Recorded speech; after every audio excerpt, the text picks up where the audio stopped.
Namaskar. Today we are started session number 3, chapter 2, reproduction in lower and higher animal. Today we are discussing topic female reproductive system and their parts. Female reproductive system. The female reproductive system located in the pelvic region of the female. This system consists of pairs of ovary, pairs of oviduct, single uterus, vagina, external genitalia, and accessory glands. These are the part of female reproductive system. So in this diagram we can easily observe the female reproductive system. The first one is a pair of ovary, fallopian tube, single uterus, cervix, vagina. We can easily observe these are the internal structure of the female genitalia. In this diagram, the external genitalia we cannot observe. The first part is the ovary. The pair of ovary located in the lower abdomen. It is a primary female sex organ that produces female gamete ovum and female sex hormone estrogen and progesterone. Each ovary is a solid ovoid almond shape. It is about 2 to 4 centimeter in length. 2 to 4 centimeter in length. It connected to the pelvic wall with the help of ovarian ligaments. So in this diagram we can easily observe the blue color ovarian ligament which help to connect ovary to the uterus. So ovary, once again I will repeat. Ovary, the pair of ovary located in the lower abdomen. It is a primary sex organ in female reproductive system. It produces ovum and female hormones estrogen and progesterone. It is a solid ovoid and almond shape. Size is about 2 to 4 centimeter. Each ovary connected to the uterus with the help of ovarian ligaments. So what is the function of ovary? Ovary produce ovum during ovulation. Ovary also produce the female sex hormone estrogen and progesterone. So these are the ovary. Now the next one is a histology of ovary.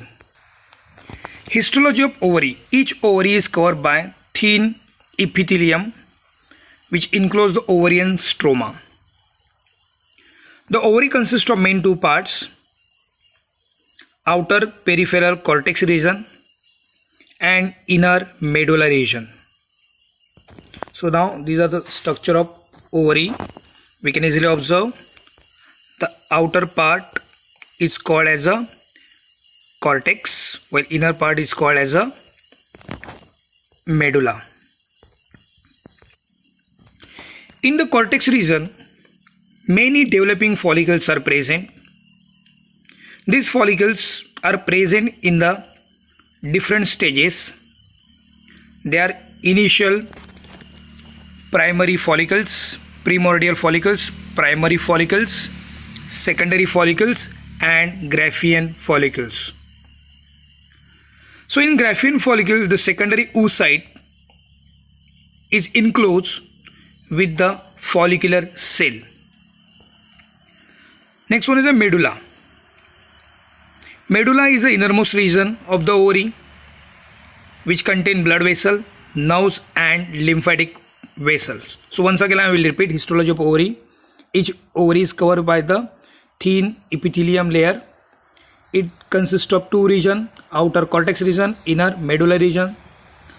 So outer cortex containing a number of follicular cell, primordial cell, primary follicles, secondary follicles and Graafian follicles. So now in the cortex region, these follicles are developed by the process of oogenesis. The germinal epithelial cell present on the lining of the ovary, it undergoes oogenesis and produce number of follicles. After maturity, these follicles develop into the Graafian follicles. During ovulation, the Graafian follicles rupture and release ovum for fertilization. So we can easily observe the developing follicles in this diagram. The first one is the primary follicles. So primary follicles are developed from the primordial follicles. Here the early primary follicles, these are also called as the primordial follicles, which are developed from the cuboidal germinal cell.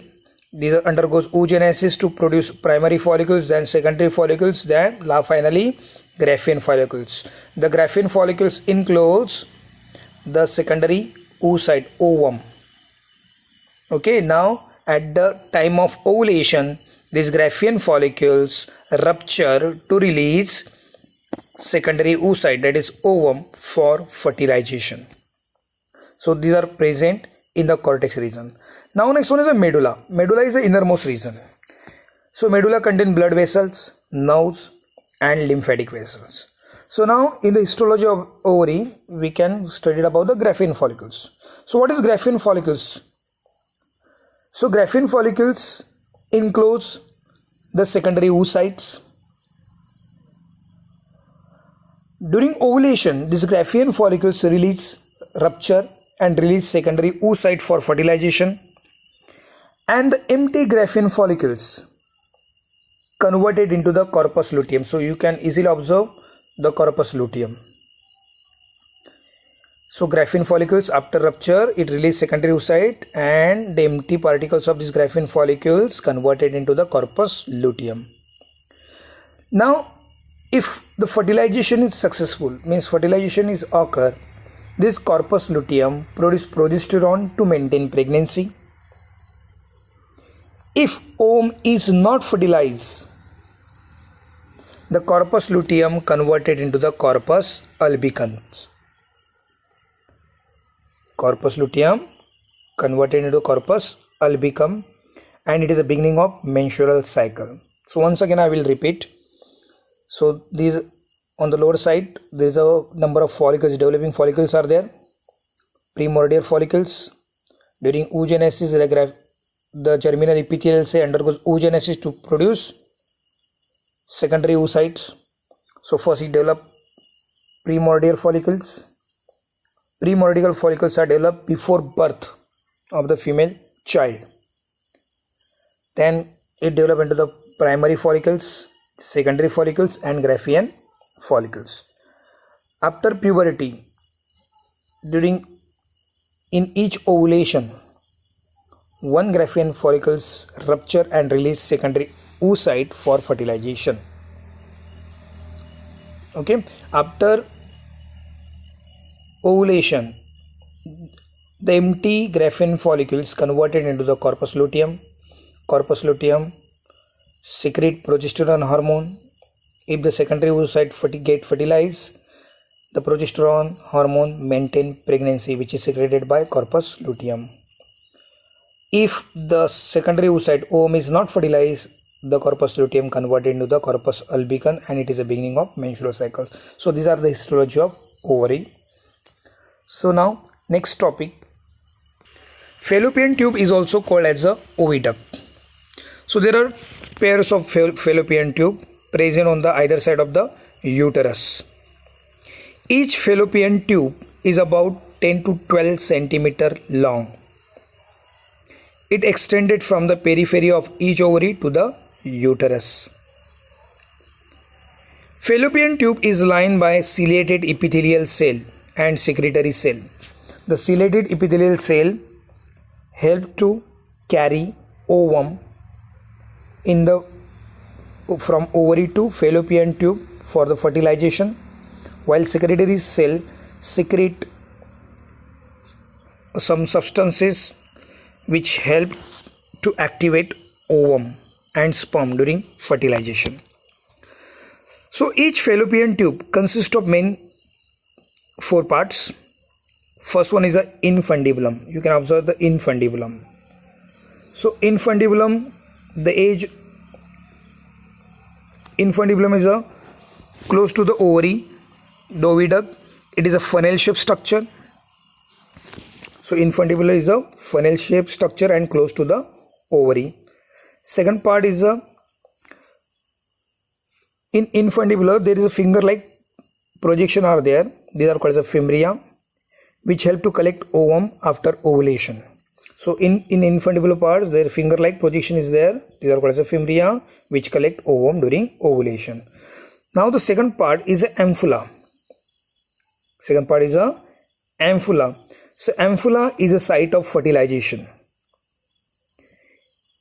Ampulla is a site of fertilization. It is a wider part of the fallopian tube.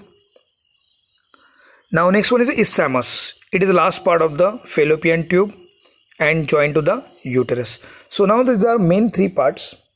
Fallopian tube consists of main 3 parts. First one is a infundibulum. Infundibulum is a funnel shape. It is connected to the ovary. It has finger-like projection called as a fimbria, which receive ovum during ovulation. Second is the ampulla. It is a wider part. It is a site of fertilization. And third one is isthmus. It is a narrow tube connected to the uterus. So these are the fallopian tube. What is the main function of fallopian tube? So fallopian tube carry the ovum for the fertilization. It is a site of fertilization. So these are the fallopian. Uterus is a single. It is also called as a means garv. It is an inverted pear-shaped structure. Uterus attach the pelvic wall of the ligament. The uterus open into the vagina through the narrow cervix. So you can easily observe uterus. So uterus is a hollow, inverted pear-shaped sac.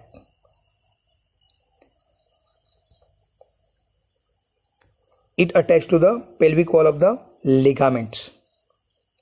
It consists of dome, body and cervix.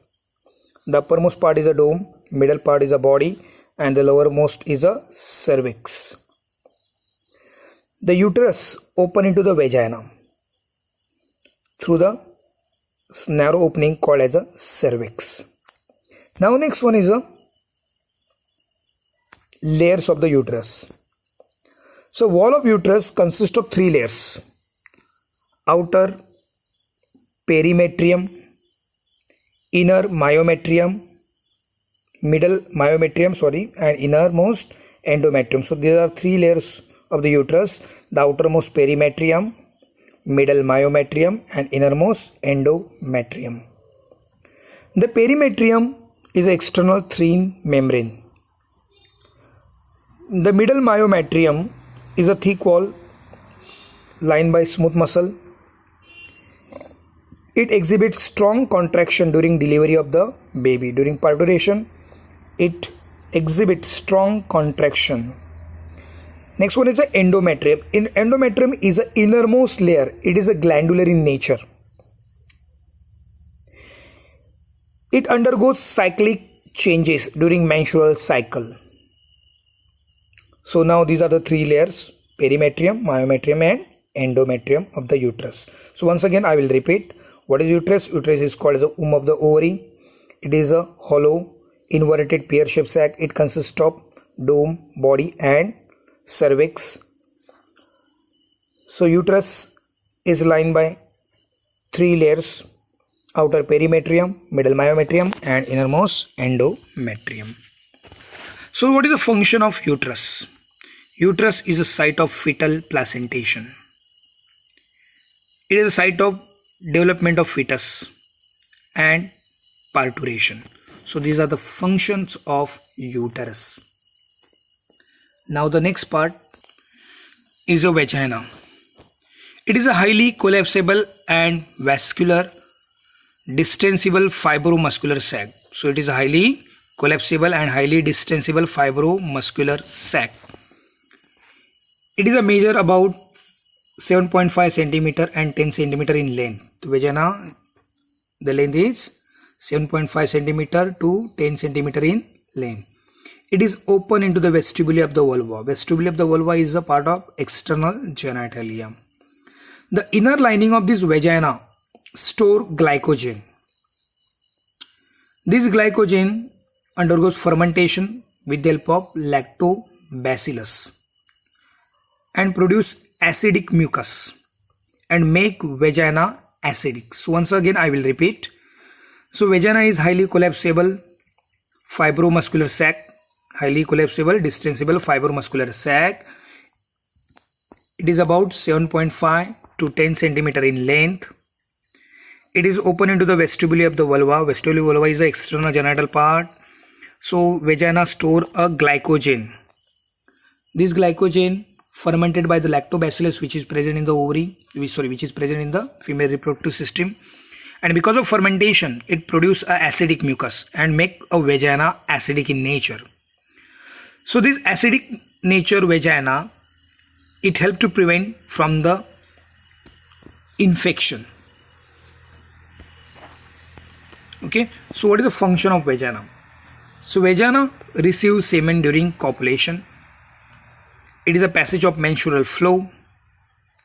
It serves as a birth canal during parturition. So these are the three functions. First, during copulation it receives semen. It is a passage of menstrual flow. It serves as a birth canal during parturition. So these are the part of vagina and their function. The now next one is a external genitalia. The external genitalia is collectively called as a vulva. It includes following structure. First one is a mons pubis. The mons pubis is a cushion-like fatty cover with skin and pubic hair. So now in the diagram, we cannot observe here mons pubis in this diagram. But now next one is a labia majora. It is a fleshy fold of tissue which extended down from the mons pubis and surrounded the vaginal opening. So now here is a labia majora.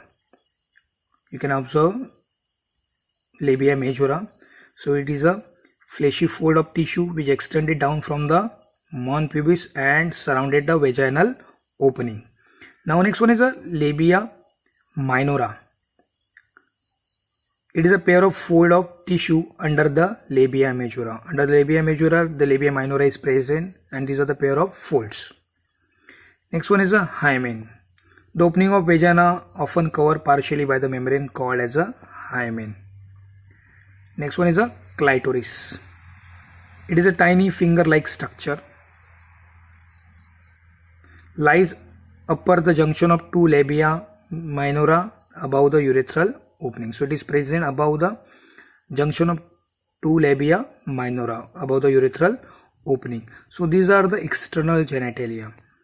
So external genitalia is also called as a vulva. It consists of mons pubis, labia majora, labia minora, hymen and clitoris. Now the next one is the accessory glands. So in female reproductive system there are two accessory glands. First one is a Bartholin gland and mammary gland. The Bartholin's gland present on the either side of vaginal orifice. These are the pair of Bartholin glands which secrete clear, viscous fluid which work as a lubricant agent during copulation and parturition.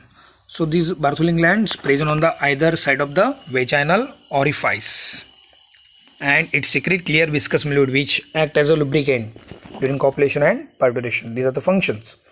So now next one is the mammary glands. It is a consist of glandular tissue and fats.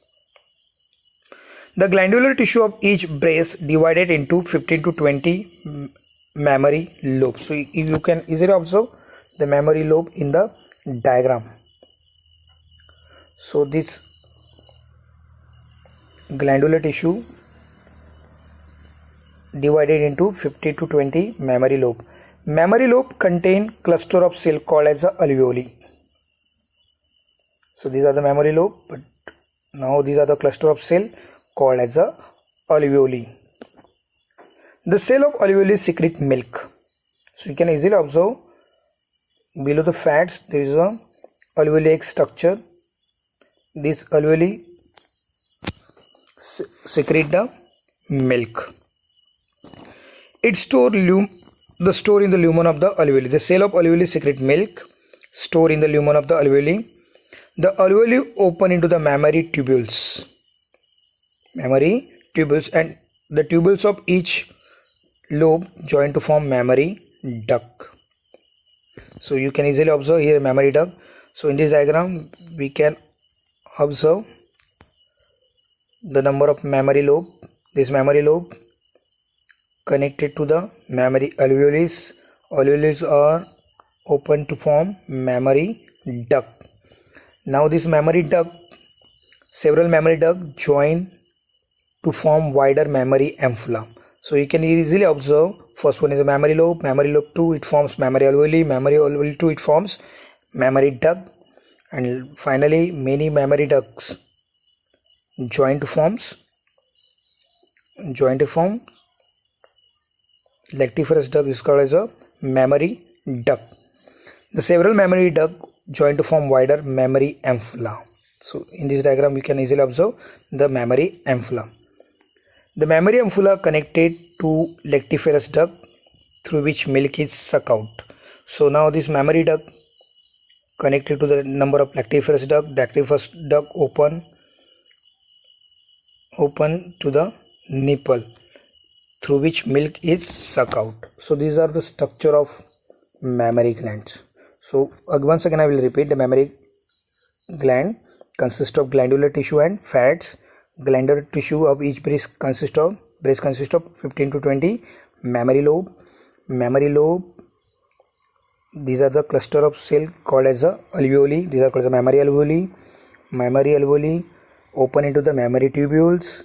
Mammary tubules join to form mammary duct, and mammary duct join to forms mammary ampulla. Mammary ampulla connected to the lactiferous duct, and this lactiferous duct open to the nipple where the milk is sucked out. So these are the accessory duct of the female reproductive system. So today, thank you, bye.